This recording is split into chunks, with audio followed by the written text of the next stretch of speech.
ड्रायव्हरच्या आणि आपण चाललेलो अहमदाबादला गाडी भरून आणि ह्यो मागं बसलेला कार्यकर्ता कोण आहे तुम्हाला माहीत नसेल तर तुम्हाला ह्यो सांगतो शेवटला. तिथनं आलो डायरेक्ट कल्याणी पंपावर.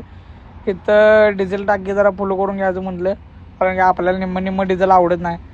मग इथं सचिन दादा त्यानं पण आलते, त्यांना पण भेटलो. यांचं काहीतरी चर्चा चालू होती, काहीतरी विषय चालू होता. आणि तिथनं गेलो किनीच्या टोल नाग्याला आणि तिथं आरब्या गाठ पडलेला. तर आरब्या काय करायला बघा, पेचाना म्हणजे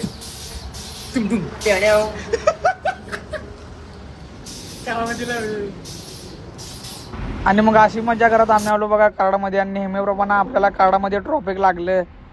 कराडामधनं बाहेर पडलो, पोचलो पुण्यात. आणि पुण्यात पोचलो नवले बीचला. तर आपलं काय विषय झालता बघा तुम्ही.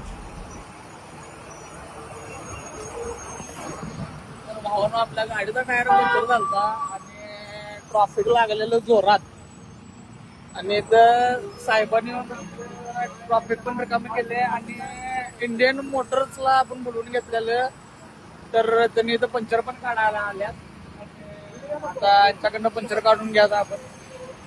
आणि आता वाजल्यात रात्रीचे 1:30 वाजल्यात आणि 1:30 वाजता त्यांनी आपल्याला सहकार्य केलेलं आहे इंडियन मोटर्सने.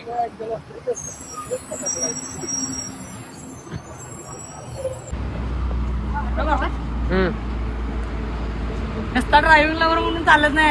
रात्री वाजले 2, टायर फुटलाय, टायर घेतला बदलला, दुसरा गाडीचा टायर फुटलेला, तो लिफ्टरचा टायर काढून लावला. नुसता ड्रायव्हिंग लवर म्हणून चालत नाही. टायर पंक्चर झाल्यावर काढावी लागते. हा सपला विषय. तर भावानं आपलं टायर त्याने बसून झालेलं आहे सगळं. आणि आता आपण सगळं आवडलं. आता जायचं सगळं. आपली काय मुंबई काय पासून नाही, त्यामुळे बघायचं. बसत असली तर गाडी घालायची, नाही तर गाडी घालायची. आणि मग तिथनं आमचं सगळं आवरून पुढं घाटात आलो बघा उजडायला. आणि तो तर आमच्या दुसऱ्या गाडीचा एका जॉईंट तुटलेला. काय कोणाची पण होतं आमच्या मागं लागली काय ठोक. थांबून गाडीचा जॉईंट त्यानं बदलला बघा, कारण की सगळी माझ्यासाठी थांबलेली. पण ट्रॉफिक लागाल तर म्हणून सगळ्यांना जावं म्हणलेलं, पण मी थांबलो. तर भावानं व्हिडिओ आपला बघत राहावा, लाईक